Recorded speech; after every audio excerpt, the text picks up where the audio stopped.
Hi guys, welcome to my YouTube channel. So ngayon may panibago na naman akong i-share na video sa inyo guys.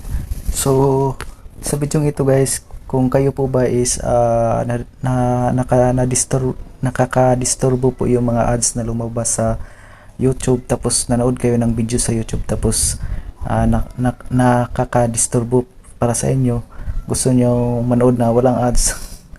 So ngayon ipapakita ko sa inyo at papakita ko lang sa inyo kung paano tayo manood ng video sa YouTube na walang ads na magpapakita.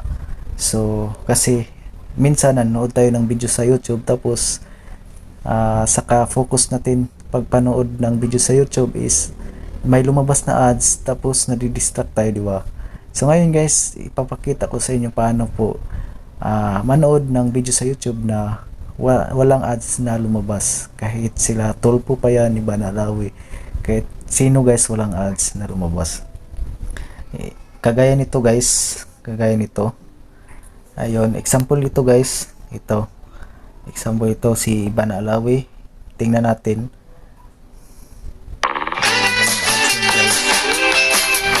Okay guys, so nandito tayo ngayon sa Chukiji Market. So nandito yung mga street food, fish. Baka maano tayo, baka copyright strike tayo pag i-play natin.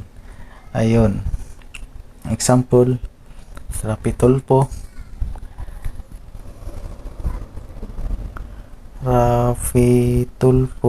in action. Ayun, walang ads yan guys.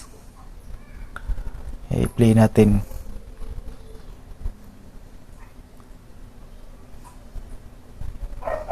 Ay, ma'am, lumapit po ako sa inyo dito kasi po, ads na lumabas guys. So ngayon guys, ipapakita ko lang sa inyo paano po gawin para walang ads lumabas sa YouTube pag manood tayo ng video. So ang gagawin nyo guys, punta kayo sa Play Store, tapos dito sa Play Store guys, i-click nyo ang PureTuber. Search niyo dyan guys ang PureTuber. Ito, PureTuber APK, tapos i-download lang nyo yan guys. Since ako naka-download na, i-open ko lang. So ayun, ito po yung kalabasan niya guys. Pag i-download nyo yan guys, is may magpa-pop up, i-set nyo lang, automatic na po yan. Pag manood kayo dito guys, is wala pong ads siya lumabas.